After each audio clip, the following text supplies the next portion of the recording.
bien, je suis différente. J'ai toujours été. Pour ma mère, c'est comme si j'étais une extraterrestre descendue dans ne sais quelle planète. Des femmes vivent des situations qui peuvent être dramatiques.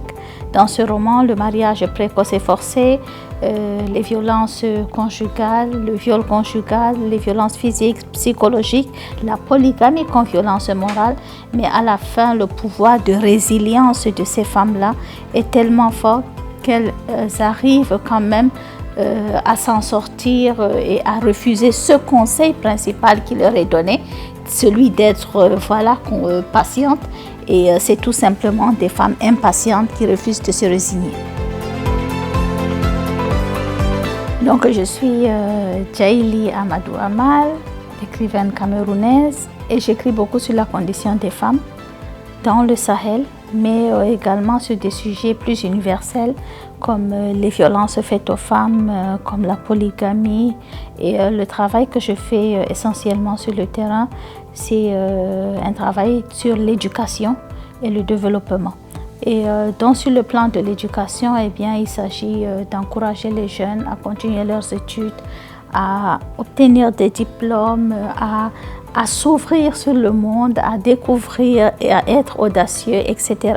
Et puis, évidemment, nous faisons également des plaidoyers auprès des autorités administratives, mais également traditionnelles, religieuses et tout ça, pour faire évoluer les choses. Et sur le plan développement, c'est encore une fois encourager l'éducation, mais également encourager sur des activités génératrices de revenus, tout simplement.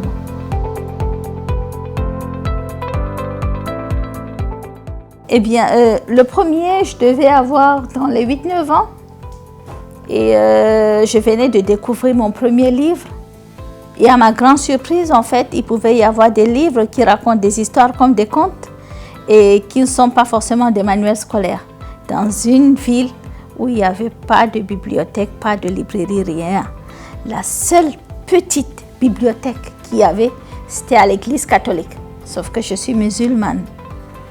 Eh bien, la petite fille que j'étais grimpait sur un arbre, escaladait le mur de l'église catholique par derrière, rentrait, sautait dans le mur, rentrait à l'intérieur, tout ça pour trouver des livres. Et je pense qu'à un moment, pendant 4-5 ans, j'ai lu dans cette bibliothèque et j'ai terminé tous les livres qu'il y avait avant d'arrêter d'y aller. Eh bien, ma deuxième audace, je dirais, c'est d'avoir quand même osé dire non quand on m'a imposé le mariage forcé à l'âge de 17 ans.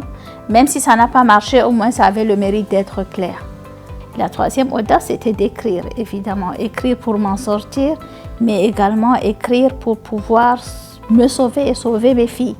Et donc, je me suis lancée, j'ai commencé à écrire et pendant 10 ans, j'ai écrit seule, sans aucune aide, sans aucune possibilité, sans espoir d'être publiée un jour. Mais je me suis quand même assise et j'ai écrit avec cet espoir qu'un jour, ça portera ses fruits.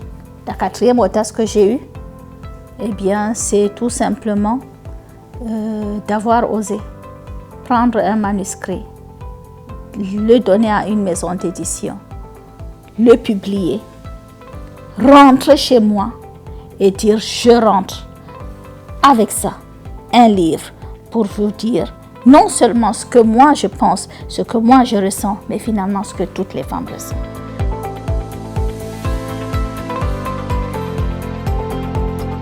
Généralement, pour les étudiants qui vont venir faire leurs études en France, c'est le sacrifice également de ses parents qui sont prêts à tout pour que cet enfant-là réussisse.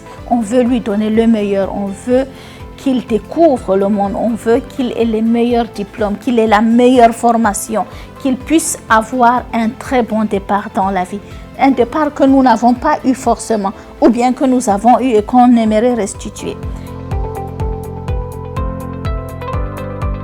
En tant qu'auteur francophone, c'est tout simplement pour moi un pays où il fallait absolument que je vienne, que je découvre, etc.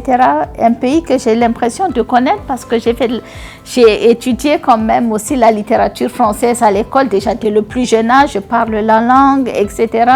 Donc il y a ce rapport-là, ce rapport à l'histoire aussi, etc.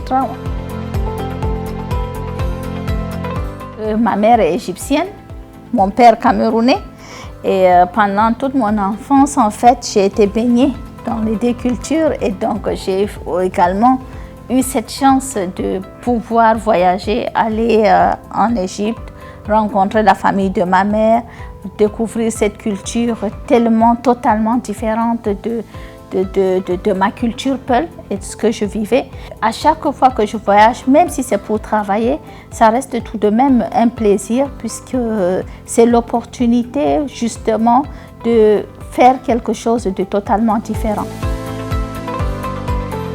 Chez soi, quand on voyage beaucoup, c'est tout simplement là où il y a des personnes qu'on apprécie, qu'on aime ou qu'on a eu plaisir à rencontrer, tout simplement. Moi, je peux être chez moi partout. Je suis chez moi aujourd'hui à Aix-en-Provence, d'où je suis rentrée hier et où j'ai rencontré des personnes, et principalement une personne formidable, par exemple. Je suis chez moi ici à Paris, chez Studeli.